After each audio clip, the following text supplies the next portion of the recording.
Howdy, guys. Attorney Walter Knott. This is not the microphone. This is the microphone. We're going to be going ahead and putting a phone in this so that I can answer calls and basically be a free live attorney thingy for you guys. Now, the way this works, I just want to do an intro. Every Thursday, I go live 8 to 10 p.m. And I basically try to just answer as many calls as I can before I fall asleep or have to go to Taco Bell. One of those two. And as a result of that, when you call in, the phone number is 407-279-1754. If the moderator's there, help me out. Throw that in there, 407-279-1754. And basically what this comes out to is I'll pick up the phone and I'll say, hi, this is Attorney Walter Knott. We are live. Would you like me to answer a specific question, or would you like me to run hearing questions with you? So there's two options. Run basically, hearing questions with you. Hi, what are your top 5 most severe impairments? What are 2 symptoms per each? When did each begin? Would it each become severe? Or I can answer a specific question for you.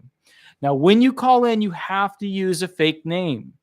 And if you use a fake name that makes me feel uncomfortable or laugh hilariously, you get extra points to Gryffindor. Now, let's get right to it. We're going to take some of the first calls coming in. I know I already missed one. I already called back the person and said I would go ahead and call them back. So we're going to have to take that one first because they snookered me into it. Now, let's go ahead and do it real quick. Here we go. I'm calling that phone number right now. Let's get right to it.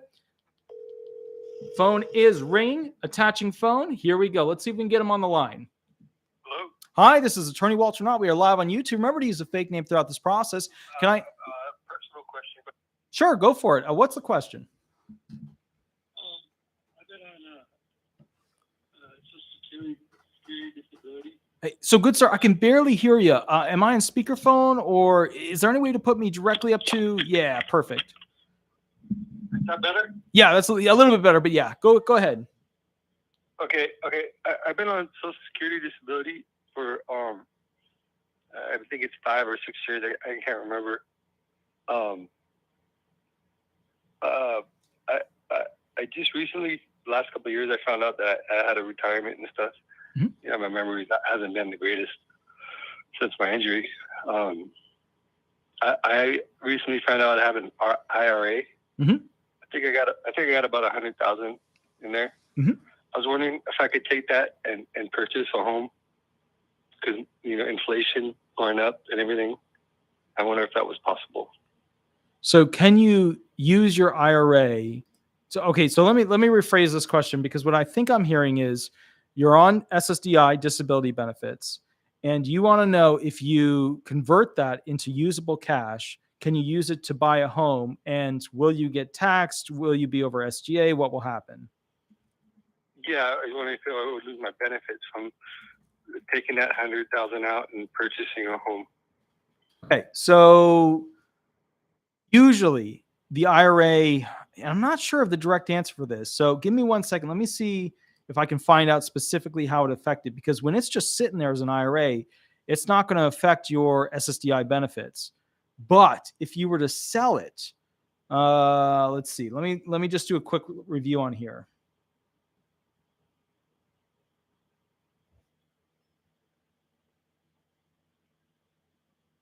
And see, here's the kicker. You're not just taking distributions. You're taking like a full lump sum, but that still technically could be just the distribution. Well, no, that's a little bit different.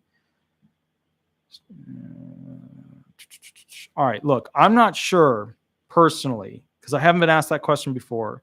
So what we'll do is we'll do a video specifically on that. So what I'm going to do is I'm going to look to the person who's live here with me, and I'm going to look at her menacingly and say, hey, can you put down that on the video chart? And we'll actually do that video for you, because the real question is, can you have an IRA? Yeah.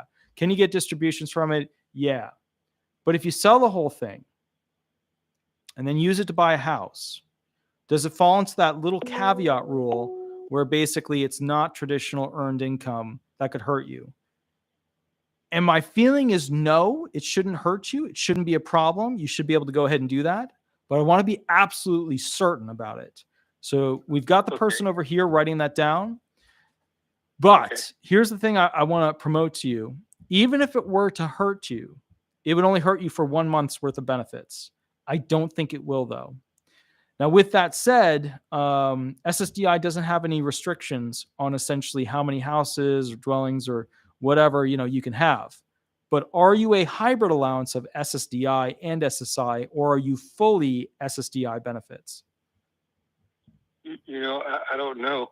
I've had about 3 reviews.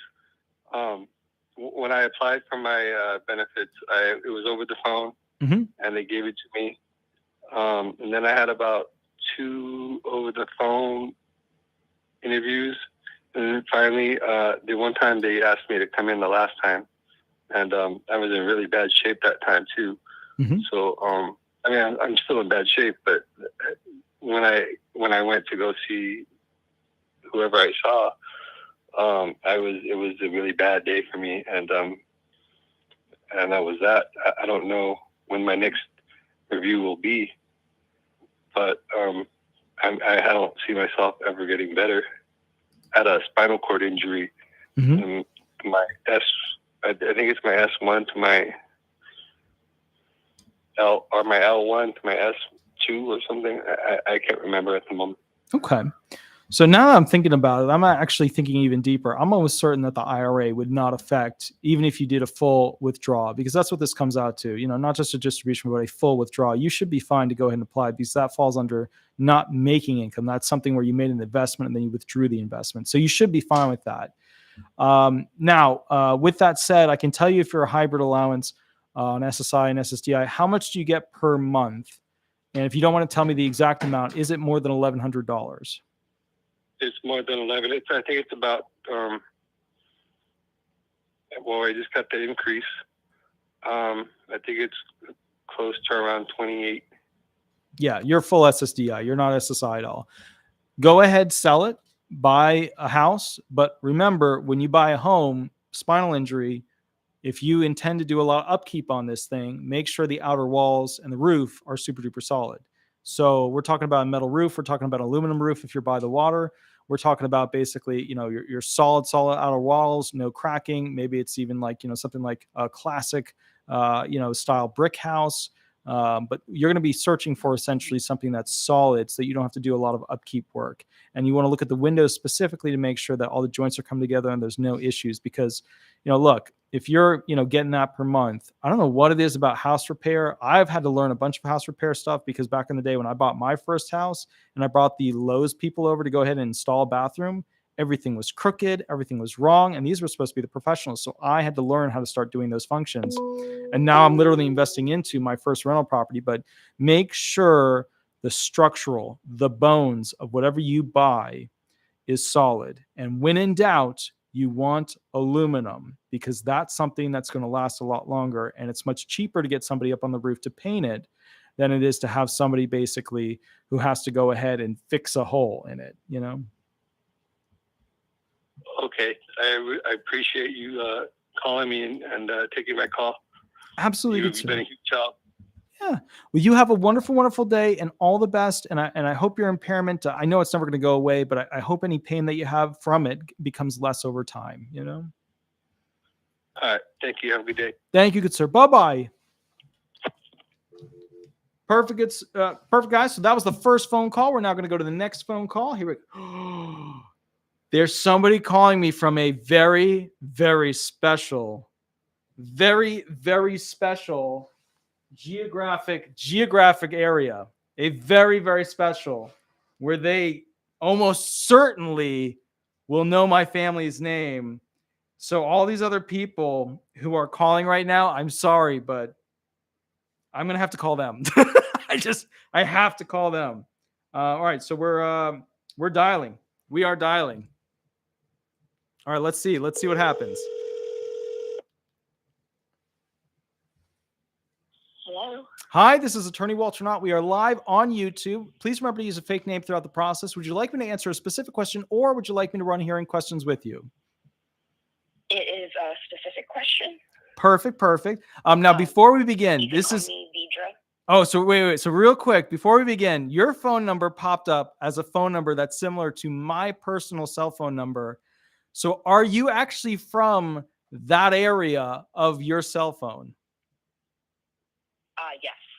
Okay, so do you know? Okay, so I can't do it on the live. It's okay. So at some point, we'll have to catch up because that phone number in that area is literally where I grew up, and I grew up on a Okay. mountain there, overlooking basically. And I can't say what it is, but overlooking uh, a mountainous gap, actually two gaps. So I guess what I would say is it's really cool because you are literally from the area that I grew up and where I spent most of my childhood on a farm. But anyways, go ahead with your question.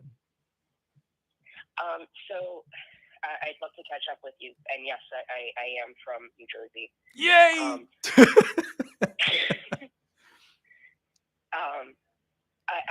So I had sent in a super chat a couple weeks ago. I am the adult disabled child who is looking into a commitment ceremony, and I know that I cannot legally get married. Right. My follow-up question to that is, I am not on SSI. I am solely on SSDI under my father's record. Do the holding out as married still apply if it's just SSDI?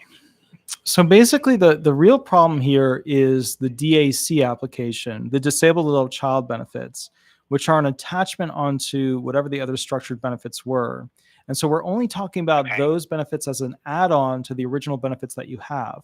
So only those benefits, that DAC, Disabled Adult Child Benefits, can be lost through marriage, which means that, look, if you're on SSDI, nobody cares if you're getting married to somebody else, unless it's your friends on Facebook. But the bottom line is those Disabled Adult Child Benefits, you marry somebody else, that's what you're potentially giving away. And it doesn't matter if your origin story is SSI or SSDI, but it's the DAC, the tapping into your parents' Title II, benefits to then add to your benefits. The add-on benefits are what are at risk. So yes, you would lose that opportunity, but take on the potential of the benefits of your husband, which is or wife, which is a really cool thing. Okay, so it does, because I have no intentions of legally getting married whatsoever. So I would still risk losing those benefits, even if, say, I wore a wedding band or so.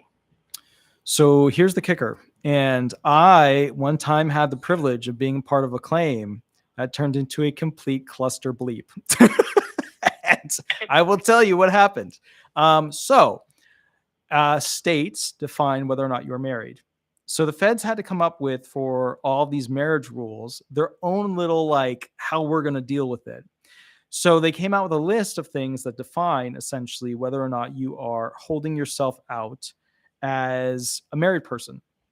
Wedding bands are certainly on the list. They are super up there. Like if you're like, I'm going to ask the board, what did people say? Like the game show, that's a big number one. That's a big ticket one.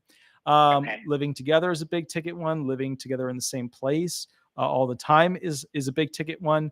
Having your names on the same contract of the rental or mortgage, or having basically the same vehicle that you both share. Going to events together, telling everybody in the community that you are married.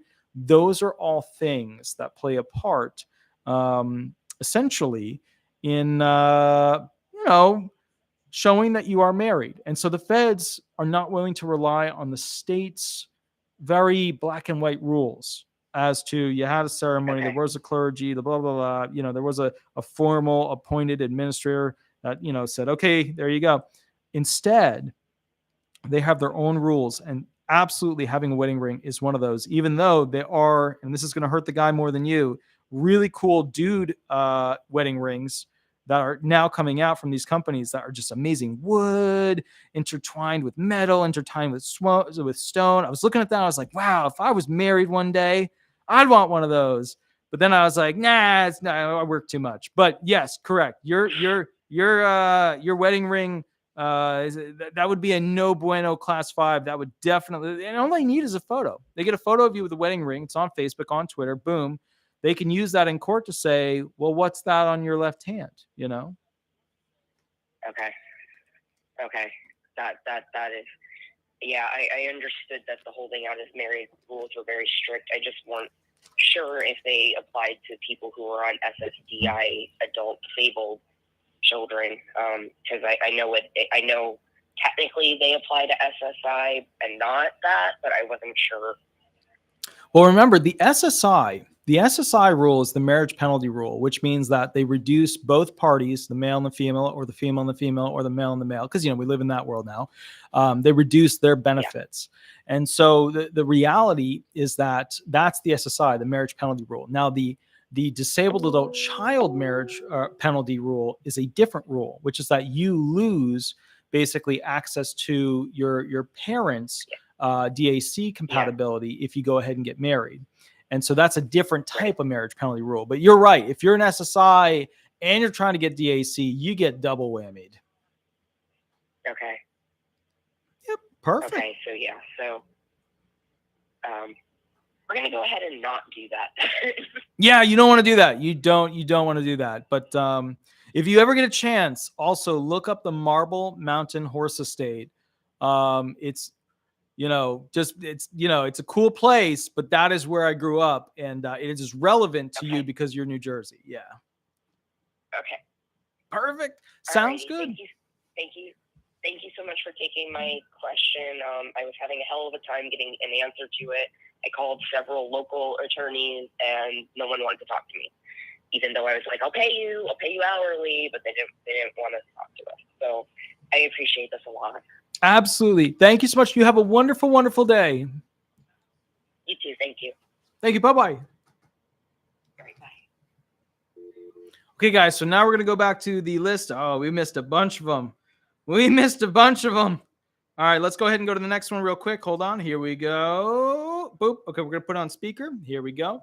Next person on the call. Let's see if we can get him on here. Hello. Howdy, this is Attorney Walter Knott. Remember to use a fake name throughout this process. Would you like me to answer a specific question, or would you like me to go ahead and run hearing questions with you? Hearing questions with you. Perfect. Go ahead. Oh, wait. We get to do hearing questions? Oh. Well, no. I was confused by the statement. Basically, I have a CDR coming up, and I just have some questions about what my options are. Oh, okay. Go ahead. So walk me through the basic fact pattern, really summarize it, and then hit me with the question. Okay. I'm a medically retired veteran, and I receive SSDI. I have a CDR coming up here in June. Mm-hmm. Social Security confirms my impairments are brain injury and back injury. Mm-hmm. Social Security also confirms that I was found to be disabled with a vocational allowance. Mm-hmm. Okay, because that was something you asked. In the last 9 months, my situation has changed. I'm living independently. I'm able to manage things. And when it comes to the CDR, I think on paper I have a failed case. Because I do go to the grocery store. I do pay my bills. I have come back from my injury, and I'm able to do a lot of things, even though I have struggles.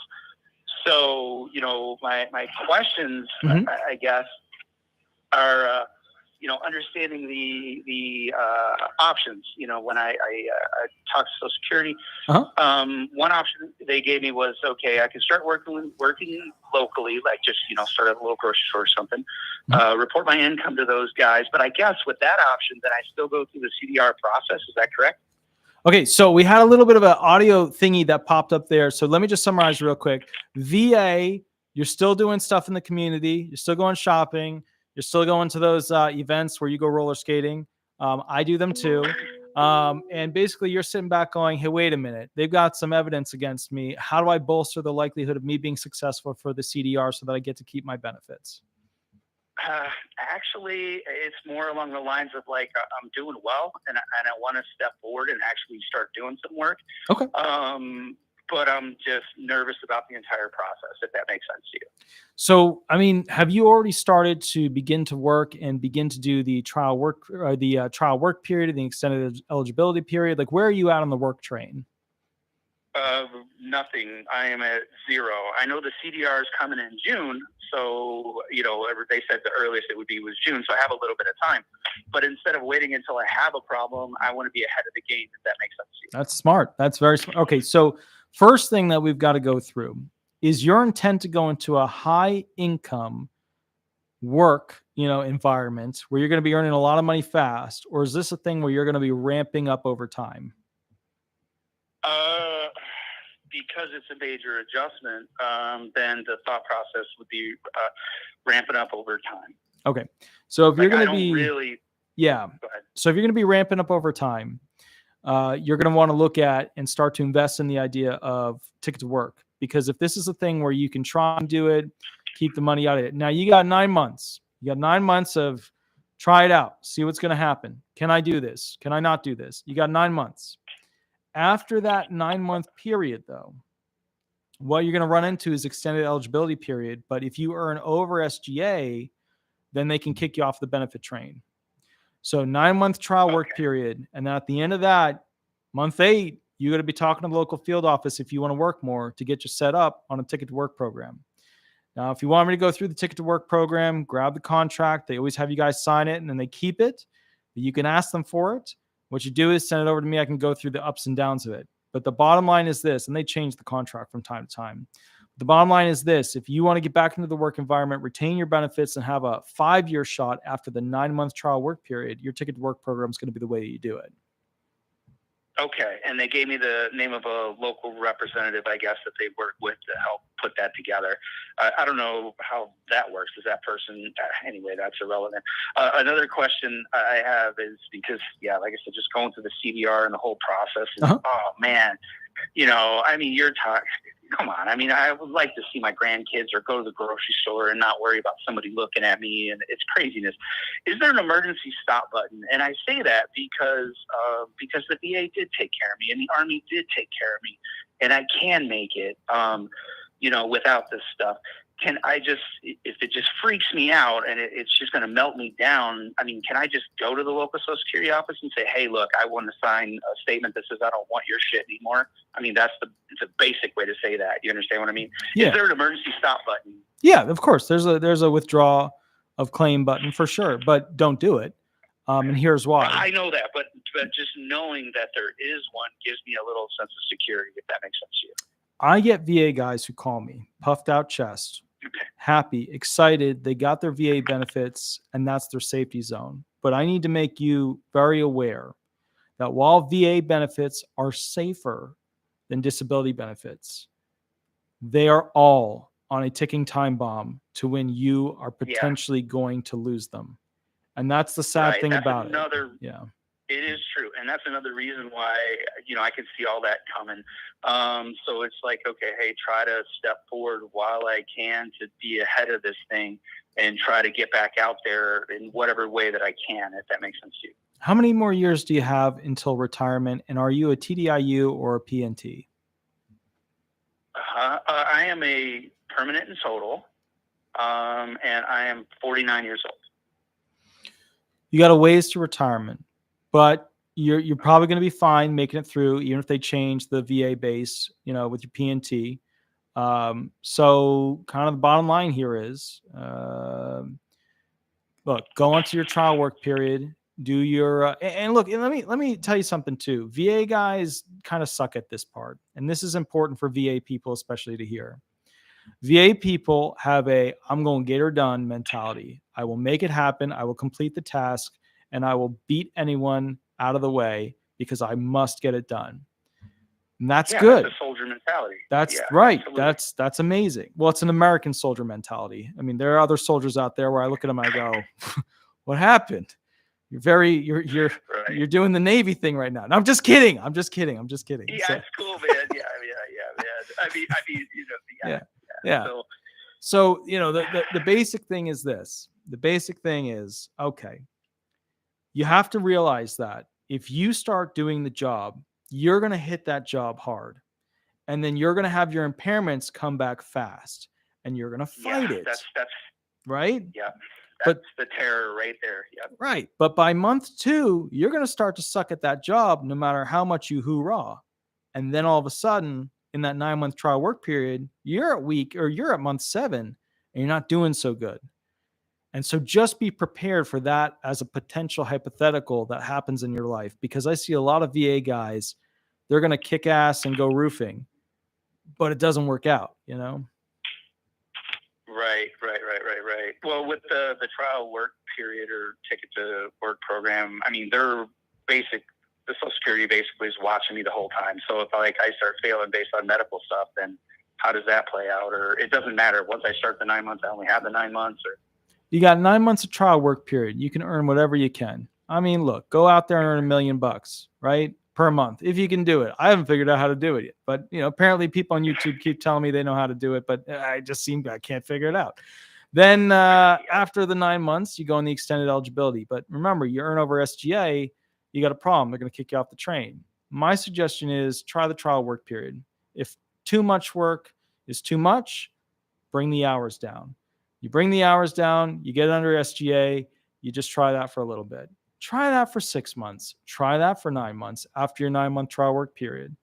Then if you really want to kick butt, go get your ticket to work certification, sign the contract with the regional rep, and go that route. But after 5 years, they kick you off of disability benefits. So you better make sure that you have what it takes to keep rolling and that you're not going to slow down, because remember, you're on a one-way train to get off disability benefits, and they don't like to allow people off of that program without some sort of penalty or problem.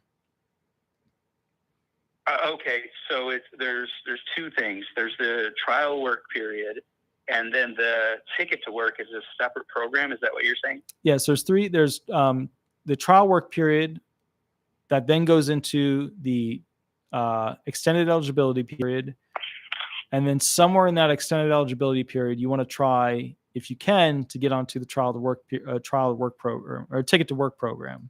So 9-month trial work period, extended eligibility period, ticket to work program. Those are your 3 options that you want to look into. And the way you want to play it out is do your 9 months of trial work period, do another 6 months at a lesser amount of work in the extended eligibility program, keep it under SGA. And then if you're hoorah, if you're ready to go, if you're ready to make and splash and get in there, then you go into a ticket to work program where basically you get the ticket, you sign the contract at the local field office with the regional rep, and you certify with them your employer, and then you start earning as much as you can while receiving your disability benefits and pushing forward. And that's the carrot program. They'll let you keep your benefits so long as you work your way off of disability. Okay, and then dang it, man. Okay, how does the CDR stuff just stop once I'm doing the trial work period, or am I still going to have to go through a CDR even though I'm doing the trial work period, or how does that play? Trial work period, extended eligibility period, CDR still happen. Ticket to work program, CDRs are not allowed. Okay, but I can't jump right to the ticket to work program. You're saying my best bet is to... Okay, got it. So the CDR will still go for the trial work period. It'll go for the extended eligibility period. And when I get to the ticket to work period, then that's when they will stop. So what you're saying is the one that I have coming up in June, I'm still going to have that in June, even though I'm doing the trial work period. Here's the big thing that I would say. Be careful about picking your employer, because when you get onto that trial or that, ticket to work program, you got to get them certified. They got to allow it. They got to be okay with it. Figure out who you want to be employed by before you enter into that. Also be aware physically, mentally, you're going to relapse into medical problems that you didn't realize you were going to have because you're going to be stressing your body more than just going to the local shopping store. Additional thing. The more money you make, the more money you spend. I've never seen the likes of it but for having to live through it myself. So the bottom line is, when you start earning more money, magically it disappears. I can blame eBay. I can do that, but I clicked the button. And at some point, I'm going to have to face that button, Gotcha, man. Gotcha. So, one of the keys for me is, like I said, just on paper, when the CDR comes, I think I fail on paper, because it's like, okay, this guy's living on his own. He's making it happen. But whether I'm doing the trial work period, I'm still going to have to do the CDR. I'm going to go through that process no matter what, is basically what you're saying. Ticket to Work. Look, you don't want to splash directly into the Ticket to Work program because you want to at least test the waters. And as good as you feel that you are, you could basically, and look, are the doctors saying that you've significantly improved? Everything is stable. I mean, I'm still at the VA for medical appointments like 2 days a week. So, I mean, there's, with neurology and, spine damage, stuff like that. So, I still on average am at the docs like 2 days a week.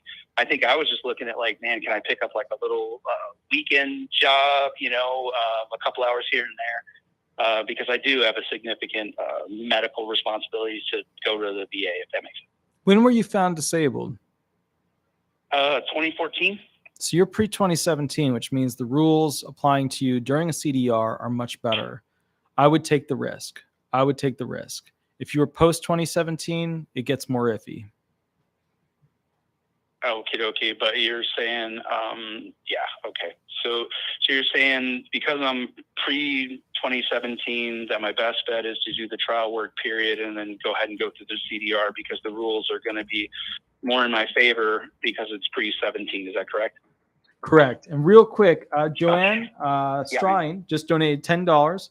I really, really appreciate that. She said if he is disabled vet, they should let him make as much as he wants. Sorry, military family. So the thing with this is that because he's on disability benefits, he's restricted by SGA.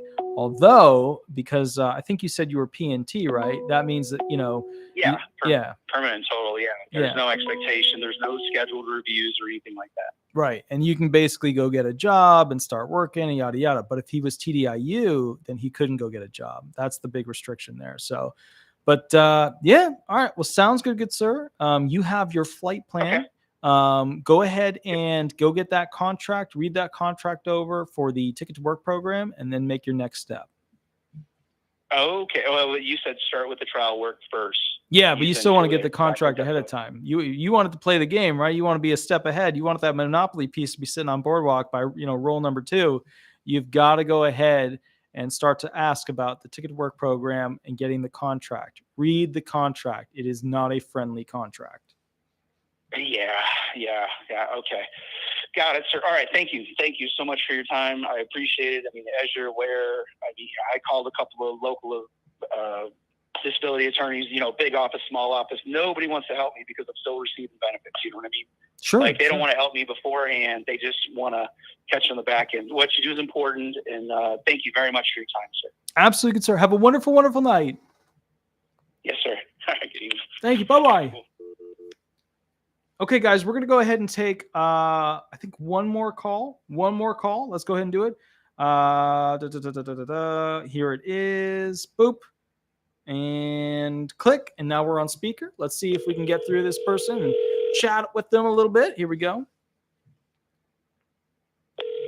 We're never going to get anybody that wants to run hearing questions. We are never going to get anybody that wants to run them. Hi, this is Attorney Walter. Sorry. Oh, howdy, good sir. Attorney Walter, not remember to use a fake name throughout this process. Would you like me to answer a specific question, or would you like me to run hearing questions with you? Yes, sir. I had years ago. I had 2 spinal lower lumbar surgeries, and neither one of them helped. And I had to get on at that time I had to get on SSI. Sure. Okay, and I'm 64 years old now, and this August I'll be 65 years old. Okay, will I be in any kind of need of a lawyer to? Because when I turned. I don't remember how many years ago it was whenever I got on disability, but when I turned 62 or 64 one, that they put me on SSDI. Mm-hmm. Sure. So basically, So at 62, they moved you over to retirement. So SSI, if you have your 40 quarters of coverage, they move you over to retirement at 62, which means that you're already good to go on to retirement. Unless you were working and earned enough quarters of coverage to then move on to SSDI. But I'm assuming you weren't working while you were on SSI, correct? No, sir. I wasn't able to. Yeah. So you were moved. Oh, yeah. Go ahead. Sorry. Yeah. I'm sorry.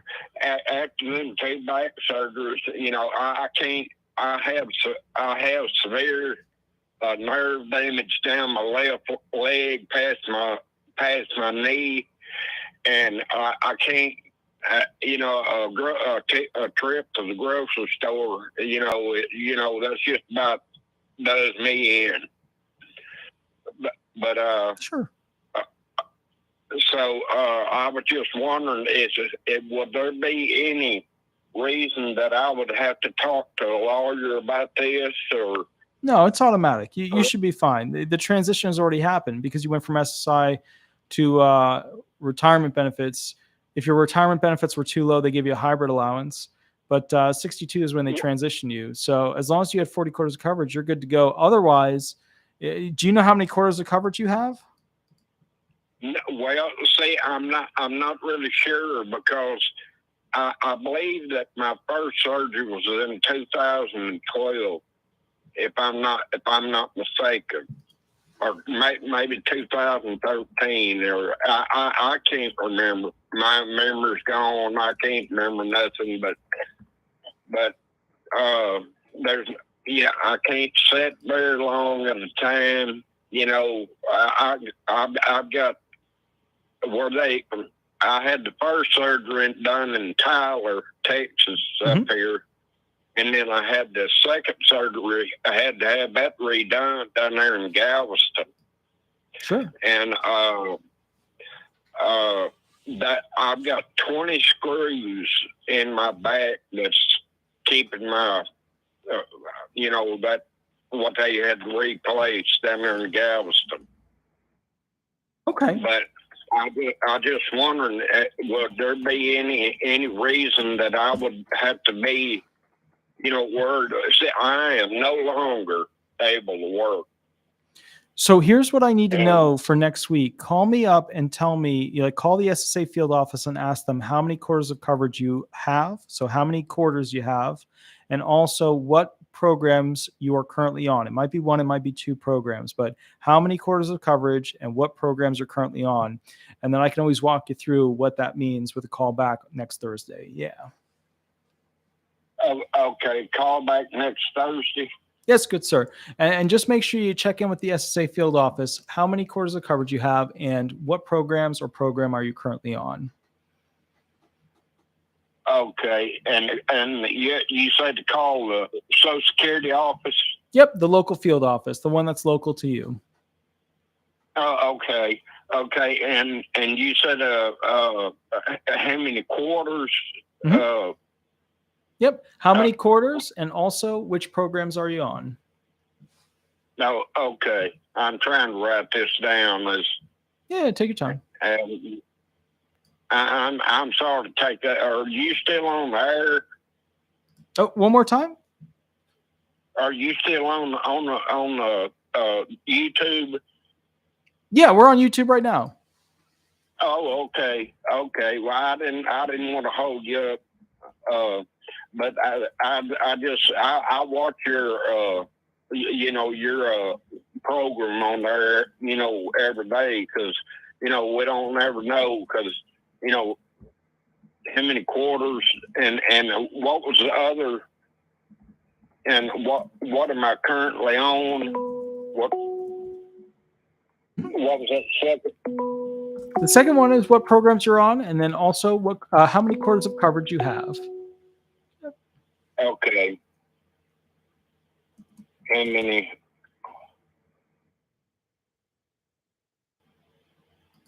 Oh, okay.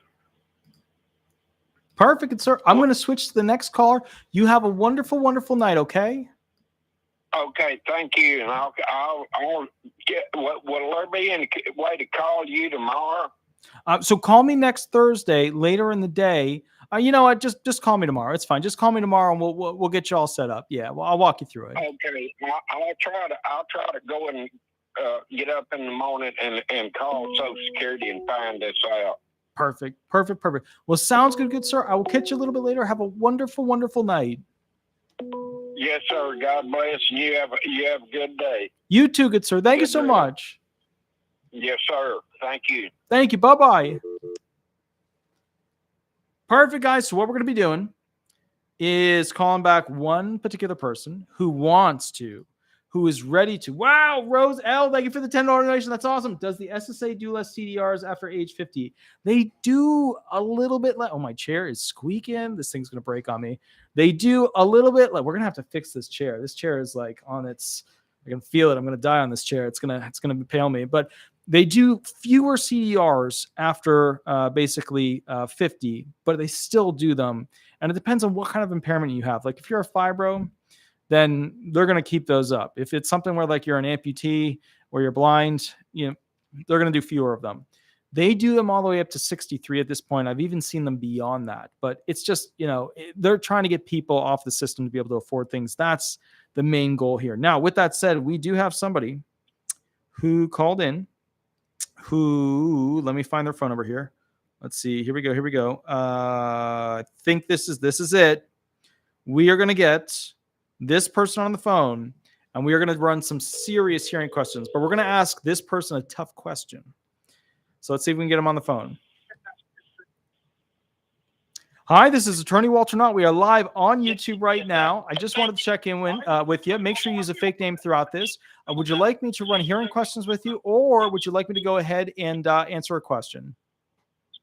Oh, yes, I have a question. Okay, so you have a... Sure, yes, sir. I have a question. Now I can barely hear you because it sounds like it sounds like there's an echo. So make sure you mute me on your computer on that end, and then make sure. Okay, let me. Yeah. There you go. Okay. All right. Okay. Thank you for taking the call. Yeah, absolutely. Question for you, sir.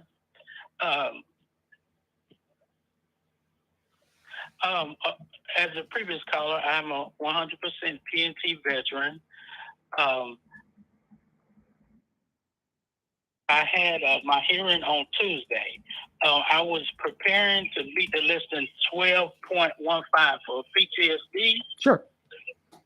And when we got there, nothing. I guess it was step 3 of the sequential evaluation. Mm-hmm. Nothing was even asked about that. I'm 48 years old, and I was wondering why did the judge just skip over step 3 and go to the VE? I believe that's the name. Mm-hmm. The expert, and saying about jobs that were available in the economy. Sure. That's a great question. So bottom line is griddings are out. So we have no grid out option. We're only left with basically 3 options for finding of disability for somebody who's under 50, which is number 1, a vocational allowance, number 2, a listing level allowance, or number 3, a compassion allowance listing.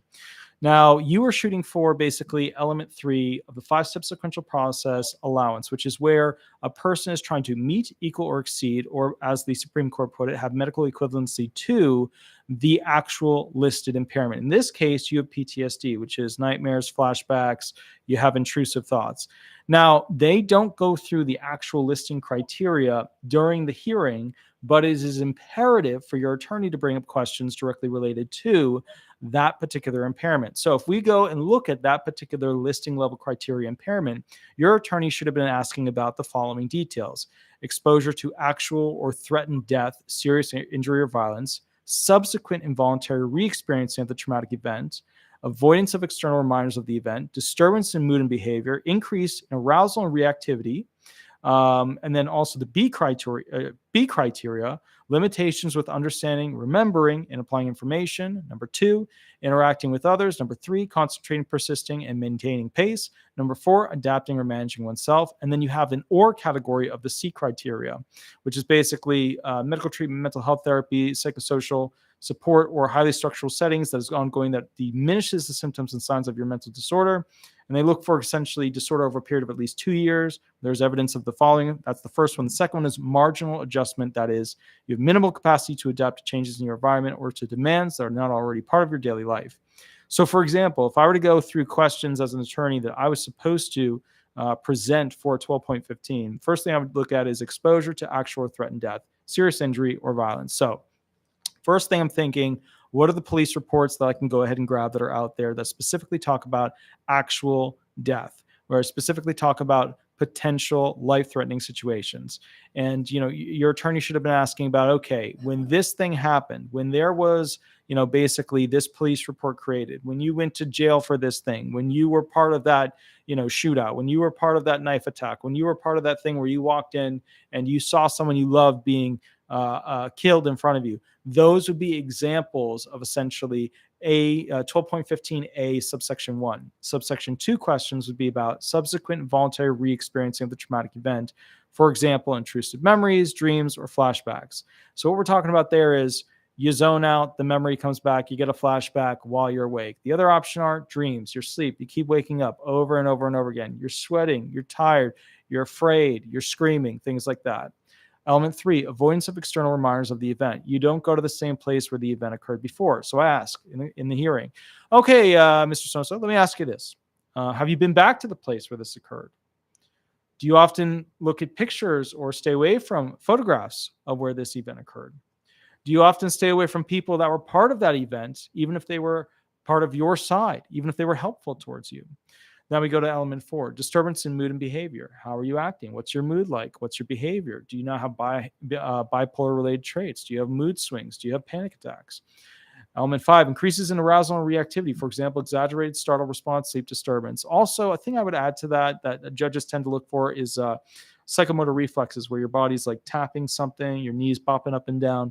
But basically what we're looking for is essentially not normal reflexes to daily activities that normally would not create your body to have a visceral freak out.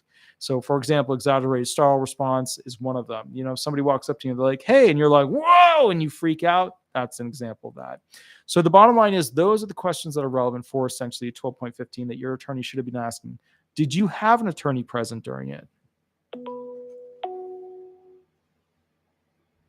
Oh, you there? Yes, sir. Okay, perfect. So yes, sir, I'm here. Did your attorney ask you about those types of questions? Yes, I'm here.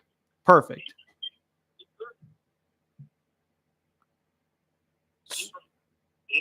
Didn't ask anything. Seemed like none of the questions was to 12.5 were even asked.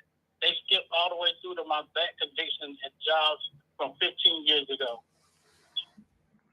Well, that sucks. That's not good. That's a no bueno. If you skipped right to the vocational expert portion of it, then you're at a big disservice. What arguments did your attorney make against the jobs that were presented? Getting along with supervisors or something like that. Nothing detailed. Did they talk about, time off? Okay, let me ask you this. When you were having the hearing, all right. Let's just do it as if I were doing it. You answer the questions as if we were in a hearing right now, and then you'll get a flavor for what it's actually supposed to feel like, the sense of it. Okay. And make sure if I'm on speaker, just make sure you put me off a speaker because we want to get the best. No, you're not on speaker. Okay, perfect. No, you're not on speaker. Mm-hmm. Okay, so here we go. Good sir, can you explain to me what caused the traumatic event that you are claiming PTSD for this disability filing?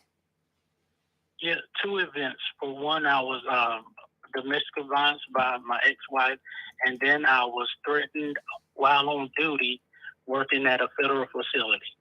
Okay, I need a little bit more detail as to the specifics as, what was so scary about the threat? What was so scary about the ex-wife situation? Yeah, she stabbed me. Yeah, she actually stabbed me while I was on duty. Okay. Military duty. Then the second thing was that an individual threatened me while I was working on another federal contract. Okay. So I want to go to the stabbing. When you talk to the judge, you want to outline specifically why it's so traumatic. Now, look, if somebody gets stabbed in, basically the hand, somebody gets stabbed in the foot, that's miserable because, your main functions to defend yourself or run away are taken away. But if you get stabbed in the neck, if you get stabbed in the heart, if you get stabbed in the head, that's another level significantly above that. Having the knife come close to your eyes, that's another level above that. Where did the stabbing occur? Yeah, under my eye, my left eye. Yeah, so that's basically your best aspect of explaining what was happening. And now, as a result of that, what facial features, special senses are no longer working as they should? Well, I just have eye problems sometimes. I wear glasses now like never before. Combination of that and diabetes. So my eyes are not as like they once were when I was a few years ago. Okay. Now, out of those two experiences, which comes back more as a flashback or as a nightmare? Which one do you have more often? The wife, ex-wife. Okay. And can you tell me this, when it comes to the ex-wife and that particular memory or flashback, do you have memories where you're basically, or do you have nightmares more where you're asleep, or do you have flashbacks more when you're awake? A little of both. And then my doctor has actually increased my medication over the years. And that's all in my records as well. Okay. And can you tell me this, have you been back to the location, the dwelling where the stabbing occurred? No, sir. Have you been in communication with the ex-wife at any point over the past 2 years? No, sir. Okay. No, sir. Do you continuously go to therapy for the event that occurred as a result of an attempt to medically deal with the PTSD?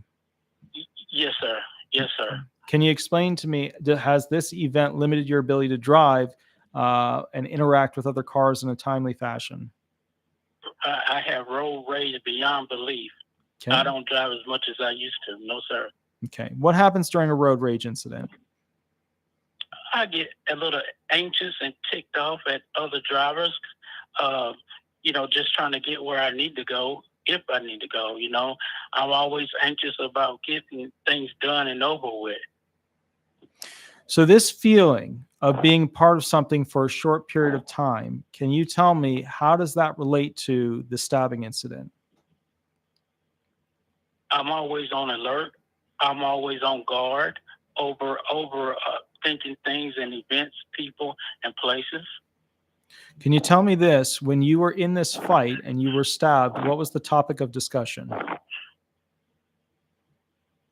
I guess she just didn't want to be married anymore. She was an evil person.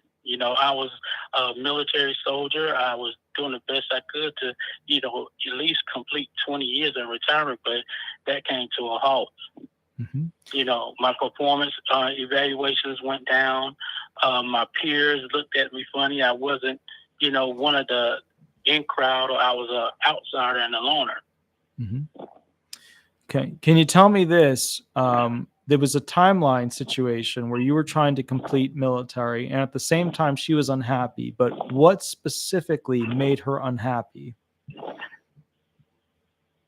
I guess I just wasn't what she wanted. It even took her a while to even come to the base where we were stationed at. She didn't want to come after I came in from Korea, from overseas. So it took her a while to even get there. Then when she get there, she wasn't happy. It was horrible. It was really horrible. And as a result of that, do you feel that you try to complete things quickly because you'll never live up to what you need to get done with them, so you might as well just get it over with? Yes. Okay. And does that directly relate to your PTSD and you not wanting to go ahead and work on things unless you can get them done quickly? Somewhat, yes. Do you have anxiety? Yes, I'm always. Oh yeah, go ahead. Yes, sir. I have. Yes, sir. I was diagnosed with anxiety, depression, and major depressive disorder, and all of that is in my records. I've been seeking treatment for years now. Now, even though you have military training about how to start things and finish things, after the stabbing, did it become more difficult for you to finish things? Yes. After the stabbing, did it become... oh yeah, go ahead. Yeah. Yes, sir. Yes, sir. I was always on edge with everything that I did and do. Okay. After the stabbing, did it become more difficult for you to start things? Yes. Can you explain to me this? Once you would start things, were you good at following directions and instructions like you were originally with your military training, or did following instructions or steps become more difficult? Everything became more difficult. Because we're taught to, toe the line, adapt and overcome, but it's always that fear of being watched or not doing it right, making a mistake, not paying attention to detail or anything like that. Mm-hmm. Can you explain to me this? A knife was used. Was it during a mealtime? No, sir. It was nighttime. In the evening time. What type of knife was used? Well, actually wasn't a knife. It wasn't a knife, sir. It was some scissors that was on her nightstand. What type of scissors were they? Like some cutting scissors, like you would cut paper with or something like that. Do you own a pair of scissors like that? No. No. Okay. Can you explain to me this? What happened to the original scissors that were used to stab you? It's been a while, so I'm not sure if she threw them away or what. But she left and they left, you know. Understood. And yeah, she left and they left. So okay. Okay. Can you explain to me this? When somebody walks up to you and they're a tall person, what do you feel? Well, any new person, I feel kind of like uneasy. Like they're like, what, you know, how do I defend myself? This person just tries to do something or say something or talks loud or is rude. I get this overwhelming feeling that there's no one that can be trusted. When was when I was yeah, go ahead. Go ahead. Yeah. Even when we was in the courtroom, after going through the security for the hearing, I still felt uneasy, and my nerves were 1,000. Even trying to get more words out to talk to the judge. When was the last time you viewed an object that reminded you of those scissors? Last time, I can't even remember. I can't even remember, to be honest. Okay. And final question, can you explain to me? Yes, sir. When it comes to nightmares, what actually happens in the most common nightmare that you have? Oh, well, okay.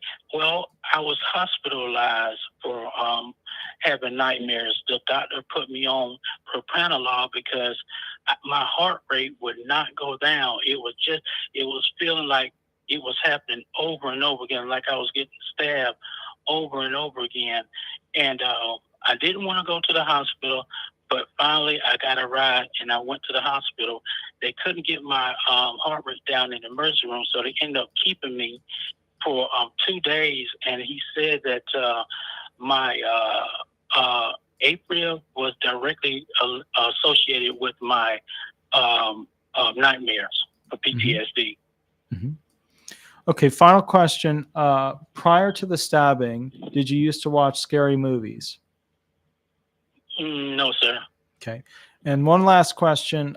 When it comes to things in the environment that limit your ability to function, such as cold, dust, hot, cold, loud sounds, vibrations, bright lights, blinking lights, or pulmonary irritants, what things tend to make your impairments more severe? Loud noises, sirens, anything loud and that catches me off guard. Okay. If I were to give you like parades, yeah. If I were to give you a job nowadays, what would be the number one thing that makes you the most off task, where you wouldn't be able to do the job functions? Being around people. Okay. And what people make you the most nervous? Bosses, coworkers, friends, family, or the general public? All of them. Okay. And can you tell me which group of people of those groups makes you the most fearful of your future? I try to. Well, to answer that, I keep to myself so as much as I can. But it just seems like everyone. Okay. Now, it seems like everyone. If you'd had training with that, you would have been able to talk about authority-related figures versus those who are unknown people versus those who are known and potentially could harm you. And the differentiating factor would be you feel safe because you've got the VA benefits, and the add-on would be the disability benefits. But at the end of the day, usually stab victims are almost always worried about the unknown people unless they were stabbed by somebody they were known. If they were stabbed by somebody they were, actually knew, then basically it's one of those things where friends, family, it's that particular gender, that particular type of person, that particular type of build, that particular type of vocal tendency will bring back that fear. But I want to point out one thing to the YouTube community, which is the following. Bottom line is that when you do a stab claim, you don't just focus on the thing that stabbed the person. You focus on the extension of the actions that happen thereafter, like the emergency room, the blinking lights, the loud lights, the machines that make sounds, the type of lights that are coming down on you. You focus on the interaction with the people directly thereafter. You focus on the recovery time. You focus on those people that you interacted with directly coming home, and how they all tie back to that negative moment, because it's not just one stabbing, it's the entire process that you derive your nightmares from and your flashbacks from. Yeah, and thank you for bringing it out, because one major part of it was that the person who arrested me was a customer on base, and he was a military police, and I helped him because I was a finance guy. Sure. And the thing about it is, when they took me, when I went to the hospital all bloody, my shirt all bloody, and when they took me to the hospital, they arrested me because I think the word the police lingo is a mutual prey. She said I did something to her, and obviously I was the one bloody. So when they took me to the police, the military police, they actually locked me up, and that was horrifying. Like, I didn't do anything. Yeah, I didn't even strike her. Yeah. So I guess that when I said the loud noises, the police sirens, and the light, I guess that's where that part comes in, like you were saying just now, which I didn't mention. You did a really good job there. Were any of those questions asked during the hearing? No, sir. They skipped over it. They didn't even address the PTSD. That's weird. Sometimes disability attorneys get lazy and they just try to use the VA approval, but the SSA is more and more aggressively not using VA approvals as like the thing that we can set our alleged onset date compass to. So that's not a good thing. But I tell you what, it is 10:37. I'm going to go get some junky food, and I got to write a motion to a judge that's really tough. But thank you. Yeah, thank you so much. You have a wonderful, wonderful night, Yes, I'm going to continue to support you and watch and link to your videos. Let me ask you this, just before you go. I know you got to go. So the judge gave us 14 days to get something in. What could I assume that I'm not going to be approved because she didn't mention step 3? No, I wouldn't assume that. It's just it should have been done better. And remember, they don't, the questions are supposed to relate to the impairment that's being presented. So, if you've got this impairment, you don't ask the same questions as some other impairment. So you might be okay. You were stabbed nearly in the eye. So, you might be okay. The other detail is the judge is keeping an open record for post after the hearing for the attorney to go collect some sort of medical documentation and submit it, which is probably the police report or some medical facility you went to thereafter. Yes, sir. Yes, sir. But thank you so much. Absolutely. You have a wonderful, wonderful day. Thank you. All right. Thank you. Bye-bye. Bye-bye. Okay, guys. So basically, bottom line, I'm going to go ahead and take a little break, go get some junk food, and then I have to write a motion to a judge who is a fair judge, but a very aggressive judge. I will catch you guys a little bit later. You have an absolutely wonderful day. And remember, please, this is so important. 5-star reviews, like, and subscribe. Please remember to like and subscribe. I will catch you a little bit later. We'll have a wonderful day on this end. You have a wonderful day on your end, and we'll go from there. Thanks so much, guys. Have fun, and bye-bye. Bye-bye, guys. Bye-bye.